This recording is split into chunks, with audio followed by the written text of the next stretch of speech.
Hello students, welcome to my channel learn with me #DAV studies. आज हम करने वाले हैं chapter number 5 of class 7 social science, water surrounding the earth. अब let's now read it. First of all let me explain you what is the meaning of this topic. Content का क्या meaning है। Water यानी कि पानी, जो कि हमारी अर्थ के आसपास है, सराउंडिंग है, ठीक है, हमारी अर्थ के अराउंड है, सराउंड है, ऐसे कह दो, है ना। We have read in the previous chapter that planet Earth is often called the water planet. हमने पिछले चैप्टर नंबर 4 में ये पढ़ा कि अर्थ को क्या कह देते हैं, वाटर प्लैनेट भी कह देते हैं और ब्लू प्लैनेट भी कह देते हैं। ऐसा क्यों है? Because of the presence of abundant water on it. Abundant मतलब काफ़ी ज़्यादा मात्रा में, ठीक है, लार्ज अमाउंट।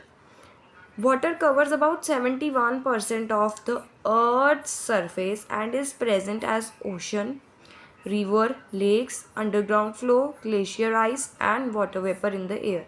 तो कहते हैं कि हम जो वाटर है वो 71% कवर करता है अर्थ सरफेस को।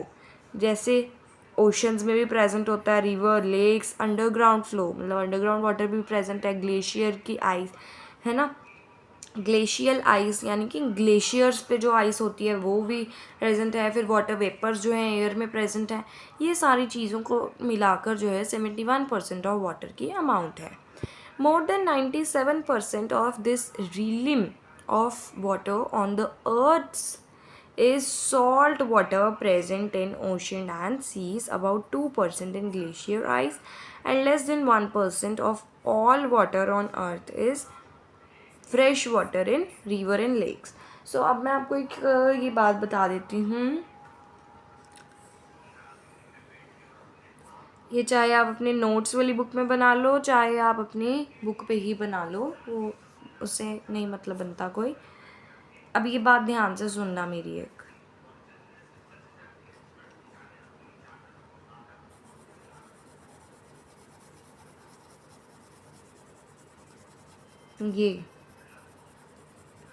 ये जो है ना, ये सारा क्या है, सॉल्टी वाटर।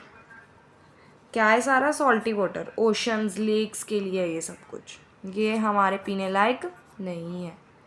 हमारे पीने लायक कितना पानी है? 3%। हमारे पीने लायक 3% है। 2% जो है वो ग्लेशियर्स पे है। यहाँ पे 1% लिखा हुआ है। आप अगर साइंस की बुक देखोगे अपनी तो वहाँ पे 3% गिवन होगा, ठीक है। तो 1 के बीच में, 1 और 3 के बीच में ही हमारे पीने लायक पानी होता है, ठीक है। तो वो कहते हैं thus the ocean namely Pacific, Atlantic, Indian, Arctic are the largest reservoirs of water on our earth. ये लार्जेस्ट रिजर्व्स हैं वाटर के, वाटर को रिजर्व करने वाले ये लार्जेस्ट ओशंस हैं, ठीक है। कौन सा? Pacific Ocean is the largest ocean of the world, Atlantic, Indian, Arctic ये भी हैं, ठीक है। Let us study about these principal water bodies. ये प्रिंसिपल जो है आपके स्कूल की प्रिंसिपल वाला प्रिंसिपल नहीं है, ठीक है, मैंने आपको पहले ही कंफर्म कर दिया। Their nature, source, movement and importance in our life. चले पढ़े हम इसको। The earth receives major part of pure water through rainfall. Earth जो है एक major part of pure water लेती है, कहाँ से? रेनफॉल से। कहाँ से मिलता है उसको? रेनफॉल से। In addition it receives fresh water through numerous springs and rivers. उसको फ्रेश वाटर भी मिलता है, कहाँ से मिलता है? Through numerous springs and rivers, ठीक है। The water never remains static. Water जो है कभी भी स्टैटिक रिमेन नहीं करता है। It has a cycle. Static मतलब एक जगह पे ही टिका हुआ। वाटर कभी भी एक जगह नहीं टिका होता। इट हैज़ अ साइकिल, ठीक है। वाटर का भी एक साइकिल होता है। Which has neither a beginning nor an end. ना उसकी कोई शुरुआत होती है, ना उसका कोई अंत होता है। चलो अब हम इसको डिटेल में पढ़ते हैं। Process of water cycle work. अभी हमने पीछे पढ़ा था चैप्टर नंबर 4 में यहाँ पे हमने पढ़ा मैकेनिज्म ऑफ रेनफॉल। ये पढ़ा था, याद है आपको, मैकेनिज्म ऑफ रेनफॉल। तो ये जो है बेटा सेम ही चीज़ है ये वाली, ठीक है। तो अभी मैं आपको एक और मैंने जो आपको पिछली चैप्टर नंबर 4 में एक्सप्लेन करा था, वही सेम डायग्राम मेरे पास अभी भी है, वही मैं आपको दिखा देती हूँ। वैसे this is also very easy diagram, ठीक है, बट स्टिल वो भी बताऊँगी, पहले ये पढ़ लेते हैं, ठीक है। देखो यहाँ पे सन की हीट से पानी जो हो रहा है, lakes, ocean, seas etcetera, rivers, ponds, wells etcetera का पानी जो है इवेपोरेट हो रहा है। किसकी वजह से? सन की हीट की वजह से। सन हीट जो प्रोवाइड कर रहा है, सोलर एनर्जी जो आ रही है हमारे पास, ये क्या है? सोलर एनर्जी, सोलर एनर्जी मेरे पास। तो ये सोलर एनर्जी से हीट अंदर गई, हीट से क्या हुई? इवेपोरेशन, इवेपोरेशन हुई, इवेपोरेशन से क्या हुआ? क्लाउड्स में क्या हो गया? पानी भरने लग गया। कंडेंसेशन हुई, कंडेंसेशन हुई मतलब पानी इतना भर गया, इतने हैवी हो गए, इतने हैवी हो गए क्लाउड्स, उनको मजबूरन बारिश करनी पड़ी, दैट इज़ प्रेसिपिटेशन, ठीक है। अब ये पढ़ो, हमने यहाँ पे पढ़ा कि सन की हीट के द्वारा इवेपोरेशन हो रही है, इवेपोरेशन हुई, इवेपोरेशन के बाद कंडेंसेशन हुई। अब क्लाउड में क्या आ गया? पानी कंडेंस हो गया, भर गया। अब कंडेंसेशन जो हुई, ट्रांसपोर्ट क्लाउड दूसरे में, थोड़ा पानी इसने इधर भेज दिया। अब इसके पास इतना पानी हो गया, तो कंडेंसेशन फॉर्मिंग क्लाउड्स, कंडेंसेशन जो है क्लाउड्स को फॉर्म कर रही है। क्लाउड्स क्या फॉर्म कर रहे हैं फिर? प्रेसिपिटेशन, बारिश आ रही है उनसे। और water storage in ice and snow, water जो है स्टोर कहाँ पे भी होता है? आइस और स्नो में भी होता है। रन ऑफ ये दिखा है ना। अब बहुत बच्चों ने अगर इसको अच्छे से पढ़ा हो तो उनको होगा कि ma'am what is water table, water table क्या है? बहुत बच्चों को ये डाउट होगा कि what is water table, and this is really very important to know what is water table. तो बेटा मेरी बात एकदम ध्यान से सुनना, ठीक है। एक छोटा सा ही एक्सप्लेन कर रही हूँ। जैसे ये जो है आपका क्या है? ग्राउंड वाटर, ठीक है। यहाँ आपके हाउसेस बने हुए हैं, उसके काफ़ी नीचे जाके आपको ग्राउंड वाटर मिलता है। और ये ग्राउंड वाटर की क्या है? शुरुआत है, मतलब अपर लेयर। तो ये अपर लेयर को हम क्या कहते हैं? Water table. क्या कहते हैं इसको? Water table. वैसे अगर ये आपके आगे चैप्टर में नहीं इसका जिक्र हुआ, फिर आपको एग्जाम में नहीं आएगा, डोंट वरी, ठीक है। बट अगर इसका आपको आगे तो फिर आपको कंसेप्ट क्लियर हो ही जाएगा। बट इतनी बात तो इम्पॉर्टेंट थी बतानी, ठीक है। Being a social science students, आपको इतना पता होना चाहिए कि व्हाट इज़ वाटर टेबल। तो ग्राउंड वाटर की अपर लेयर को कहते हैं water table. You can also write it as a note, notes में लिख सकते हो आप लोग। क्या लिखोगे? The upper layer of ground water flow is called water table. Upper layer of ground water लिख सकते हो, सिर्फ फ्लो नहीं लिखना तो ना लिखो। अपर layer of ground water is called water table, ये लिख सकते हो। समझ आया? इतनी बात समझ आई? ये इम्पॉर्टेंट है। अभी मैं आपको वैसे एक टेबल दिखा देती हूँ, ठीक है। ये मेरे पास एक टेबल है, ये मैं आपको दिखा देती हूँ। इतना जो पानी है वो कहाँ है? ओशंस एंड सीज में 97%। 2% पानी जो है वो कहाँ पे है? ये देखो, ये 2% है, ग्रे वाला, ग्लेशियर एंड आइस कैप्स में। बाकी का जो ये ब्राउन पार्ट है दैट इज़ ग्राउंड वाटर, जो कि अब इतना अवेलेबल नहीं है। 0.7% ही अवेलेबल है, क्योंकि ऑलमोस्ट लोगों की पाइपलाइंस जो हैं ग्राउंड वाटर से अटैच्ड हैं आजकल। 0.3% जो है वो रिवर्स, लेक्स एंड स्ट्रीम्स का पानी है जो कि हमारे पीने लायक है सिर्फ। अगर हम इस सारे ओशन को, सी को, अगर हम इनको साफ़ करने बैठ जाएंगे तो फिर जो इसके अंदर एक्वेटिक एनिमल्स हैं, aquatic animals, I hope you understand what is aquatic animals. Aquatic animals वो होते हैं, वो एनिमल्स जो कि पानी में रहते हैं।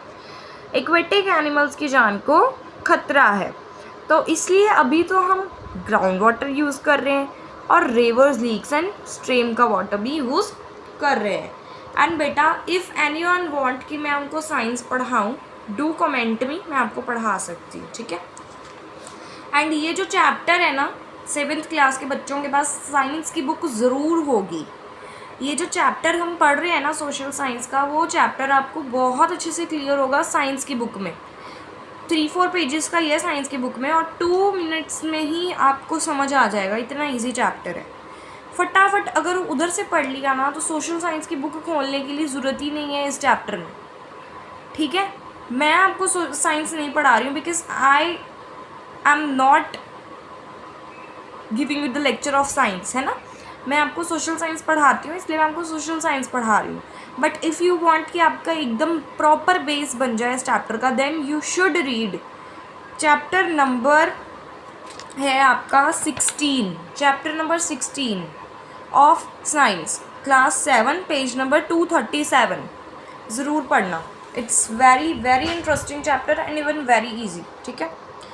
सो अब हम आगे पढ़ते हैं। The sun is the main source of energy which causes water to evaporate, hence water of ocean is converted into water vapour due to the heat of the sun. This process is called evaporation. ये तो पता है कि हमें क्या है, तो इसको आप एक बार वैसे स्टार में ले सकते हो कि एवेपोरेशन क्या है, ठीक है। आज मैं आपको पढ़ाऊँगी स्टिल हेयर ओनली, ठीक है। From tomorrow we will be doing this. The evaporated vapors rises up in the atmosphere and condense into tiny crystals of ice or droplets of water to form clouds. हमने पढ़ा अभी कि जो पानी है, evaporated water vapours हैं, वो कहाँ जाते हैं कंडेंस होने के लिए, टाइनी क्रिस्टल्स में आइस बन जाते हैं, ड्रॉपलेट्स बन जाते हैं, वाटर के फॉर्म हो जाते हैं क्लाउड्स, उनसे क्या बन जाते हैं, बादल, clouds. When the condensed ice crystals or water droplets grow in size and are unable to float, जब वाटर क्रिस्टल्स और वाटर ड्रॉपलेट्स जो हैं बहुत हैवी हो जाते हैं, बहुत बड़े हो जाते हैं और वो अब फ्लोट करने लायक नहीं रहते हैं, तो वो क्या हो जाता है, fall down over the earth surface as precipitation. बारिश के द्वारा वो नीचे गिरते हैं। It is because of this never ending circulation, ये एक ऐसी सर्कुलेशन है जो कि ख़त्म नहीं होती है, that the process is described as water cycle. इस प्रोसेस को हम क्या कहते हैं, वाटर साइकिल।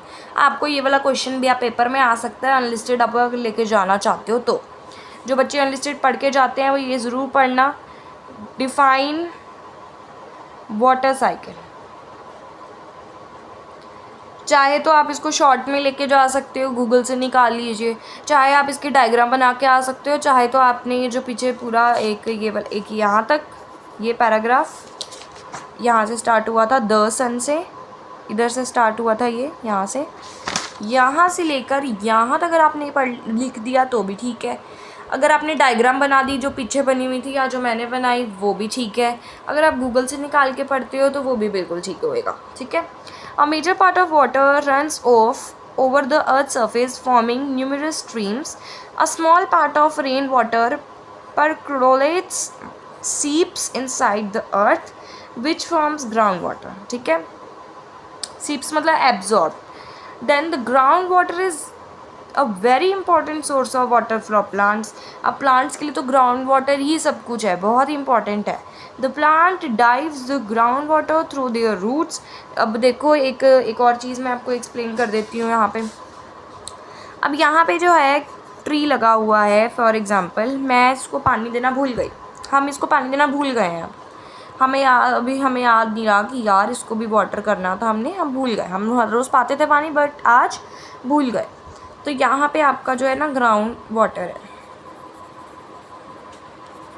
तो ये क्या है बेटे, ये अपर लेयर है उसकी, क्या है ये, वाटर टेबल। क्या है ये, वाटर टेबल, क्योंकि ये ऐसे होती है इसलिए वाटर टेबल कह देते हैं।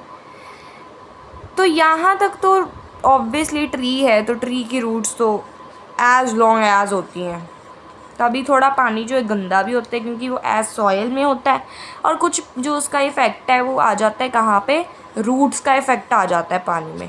तो ये रूट्स जो हैं पानी को अपने अंदर लेती हैं और फिर ट्री को ऐसे देती हैं। ये रूट्स ने क्या करना है, पानी देना है ट्री को। ऐसे ही पानी मिल गया ट्री को। अगर आप उसको वाटर दे देते हो, पानी दे दिया आपने, फिर उसको नीचे से लेने की ज़रूरत नहीं है। अगर आपने वाटर नहीं दिया फिर वो ग्राउंड फ्लोर से उठाएगा पानी, ठीक है। The plant drives the groundwater through their roots system and return it to the atmosphere in the form of moisture air their leaves। अब मेरी बात एक ध्यान से सुनो, हमने बहुत बार पढ़ा कि ट्रांसपीरेशन क्या है, पर मैंने आपको एक बार भी एक्सप्लेन नहीं किया कि व्हाट इज़ ट्रांसपीरेशन। किया नहीं ना? क्यों नहीं किया? Because I was waiting for this chapter. मैं इस चैप्टर की वेट कर रही थी कि मैं आपको अच्छे से एक्सप्लेन कर पाऊँ कि व्हाट इज़ ट्रांसपीरेशन। अब मेरी बात आपने एकदम ध्यान से सुनी कि ये जो है रूट्स हैं उसकी, और यहाँ पे जो है ग्राउंड वाटर का पानी है, ठीक है, समझ आया। अब रूट्स ने क्या किया, पानी उठा के किसको दे दिया, ट्री को। अब ट्री का पानी कहाँ जाएगा, ट्री रखेगा? ट्री ने पानी पीना थोड़ना है, ट्री ने क्या करना है, ट्रांसपीरेशन। ट्री ने भी ट्रांसपीरेशन करनी है, तो ट्री भी क्या कर देता है, इवेपोरेशन टाइप। इवेपोरेशन होती है ना, जैसे इवेपोरेशन कौन करते हैं, ये रिवर इवेपोरेशन करती है, रिवर। प्लांट्स क्या करते हैं, ट्रीज़ क्या करते हैं, ट्रांसपीरेशन। ये याद रख लेना, ठीक है। Water is also present in form of ice crystals in high altitude regions. हमने ये देखा होगा, हिमाचल जाओगे, कश्मीर जाओगे, और बहुत ही एक ठंडी जगह है, आउट ऑफ माइंड है अभी वो मुझे याद नहीं है उसका नेम। वहाँ कहीं जाओगे तो वहाँ पे आपको आइस क्रिस्टल्स मिलेंगे, मतलब बर्फ़ के टुकड़े मिलेंगे। Thus we can't infer that there is continuously supply of water to our earth. तो हम ये सोच ही नहीं सकते हैं कि हमारी अर्थ के पास जो है कंटिन्यूसली वाटर साइकिल चल रहा है, कंटिन्यूसली वाटर का सप्लाई चल रहा है। However, the distribution of water is not uniform। जो वाटर का डिस्ट्रीब्यूशन है वो यूनिफॉर्म नहीं है। क्लास 6 में आपने शायद पढ़ा था ये, कि क्लास 7 में ही, साइंस में ही पढ़ा था आपने यूनिफॉर्म एंड नॉन। क्लास 7 में ही पढ़ा है आपने साइंस में यूनिफॉर्म नॉन यूनिफॉर्म वाला चैप्टर, जिसमें क्या बनाना था आपने, चार्ट बनाना था।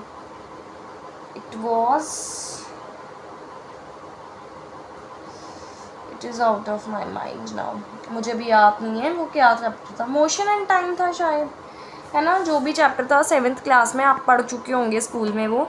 तो वो चैप्टर जो था बेटा, उसमें हमने ये पढ़ा था कि यूनिफॉर्म क्या होता है, नॉन यूनिफॉर्म क्या होता है। यूनिफॉर्म क्या होता है,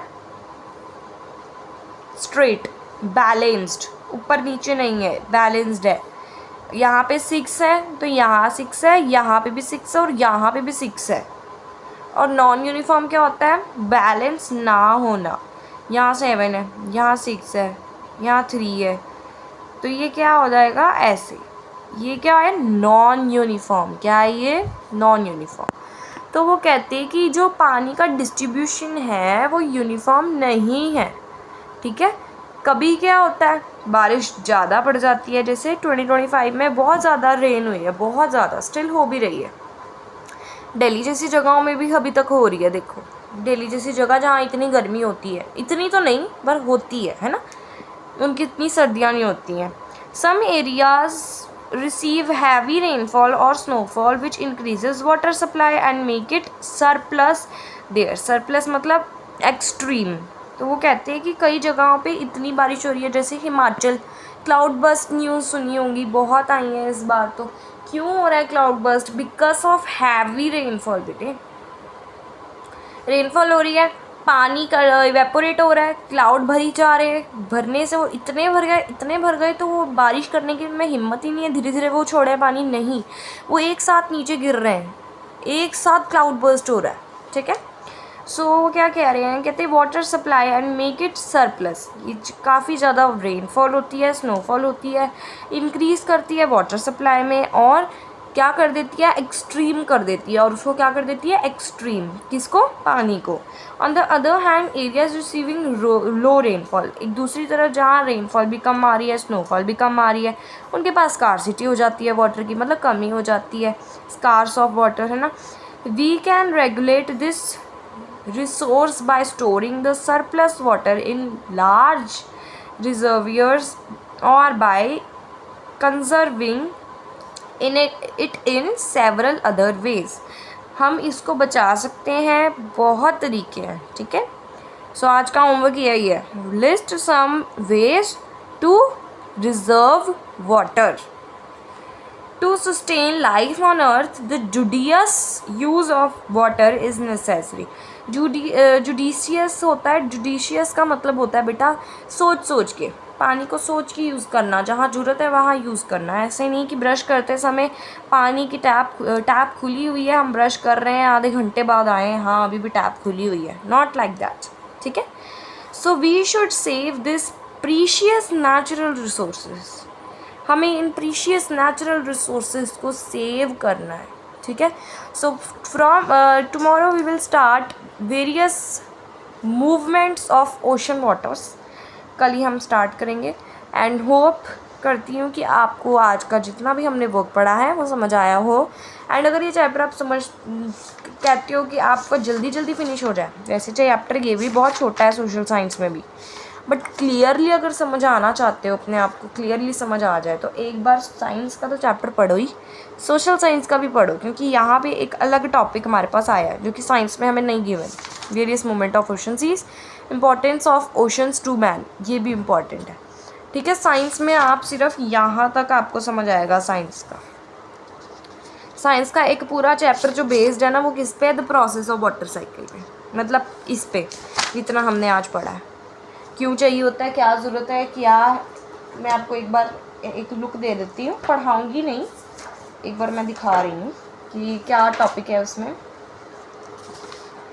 तो यहाँ पे देखो वाटर चैप्टर है हमारे पास, छोटा सा ही है। देखिए यहाँ पे सबसे पहला टॉपिक उन्होंने दे दिया वाटर ऑन अर्थ क्या होता है, लोकल सोर्सेज ऑफ वाटर क्या है, ground water and water table. उसके बाद स्कार्सिटी ऑफ वाटर दे दिया, फिर ड्यूरोमॉक्स दे दिया, that is important. Water management भी दे दिया उन्होंने हमको। उसके बाद उन्होंने कहा रेन वाटर हार्वेस्ट कैसे करते हैं, वो वेस्ट वाटर मैनेजमेंट कैसे होती है, और हमारा रोल क्या है, गवर्नमेंट का रोल क्या है, वो भी बता दिया, ठीक है। बस इतना सही था इस चैप्टर में, ठीक है। ये सब कुछ इम्पॉर्टेंट है। एंड बच्चे, मैंने आज एक बात सोची थी कि मैं आपको अब अभ्यास सागर जो है वो भी कराऊं, ठीक है। सो कल हम करेंगे अभ्यास सागर का फर्स्ट चैप्टर, परसों मैं आपको शेयर करूँगी ये, ठीक है। Thank you so much students, have a good day, have a nice day, God bless you।